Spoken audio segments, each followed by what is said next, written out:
ઘણો ટાઈમ થઈ ગયો છે એક સુંદર વિચારમાં. આજે ઝટપટ બહુ જ સરસ ઘણા દિવસથી શેર કરું હતું પણ આવી નથી શકતી. એક મારા સનની નાનીકડી વાત છે કે એ મોંમાં આંગળા નાખતો હતો. બિકોઝ એ બહુ નાનો છે તો એ કોમન છે કે એ વસ્તુ એ કરે જ બરાબર છે. તો મેં એને આંગળી ઉપર થોડું થપથપાયું કે તારે મોંમાં આંગળી નહીં નાખવાની, નહીં તો ડૉક્ટર પાસે જવું પડશે. તો એના ડેડીએ પૂછ્યું કે ઓ રે મમ્માએ તને શું કર્યું? એ તો કે એણે કીધું મમ્માએ મને માર્યું. એટલે પછી ડેડીએ પૂછ્યું મમ્માએ માર્યું? તો ત્યારે તો હું ત્યાં જ હતી પણ હું બહુ શાંત બેઠી હતી.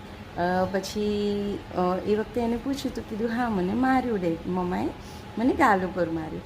પછી થોડીક વાર થઈ એના ડેડી આગળ પાછા થયા અને એણે એના ડેડીને જઈને એટલું સરસ રીતે કીધું કે ડેડી મને મમ્માએ માર્યું નહોતું, એ તો હું મમ્મા આંગળી નાખતો હતો ને એટલે મમ્માએ મને આંગળી ઉપર થોડુંક માર્યું મને. એટલે એક નાનકડું બાળક કે જેને કાંઈ જ સાચા ખોટાની કંઈ જ સમજ નથી પણ એની એ સમજ છે કે મેં મારી મમ્માને સાથે ખોટું બોલ્યું છે, મારા પપ્પા સાથે ખોટું બોલ્યું છે તો મારે એને કરેક્ટ કરવું જોઈએ. તો એ બાળકની જે વિચારસરણી હશે એ કયા લેવલની હશે કે એણે એના ફાધરને જઈને સાચે સાચું કહી દીધું કે ડેડી મને આવું આવું થયું હતું.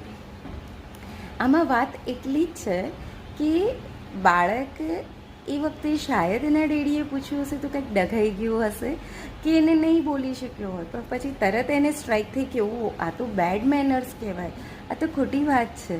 બસ આવી જ વસ્તુ છે કે જો માણસ બી સમજી જાય ને, મોટા ખાસ કરીને આપણી જે એજના છે કે આપણાથી મોટી ઉંમરના છે, બસ એ પણ સમજી જાય કે મારી ક્યાંક ભૂલ છે, મારું ક્યાંક છે, બસ એક સોરી કે એક સાચી વાત કરી દે તો વસ્તુ ત્યાં જ પતી જતી હોય છે અડધા ઉપરની. બસ આ જ મારે તમારી સાથે શેર કરવું હતું.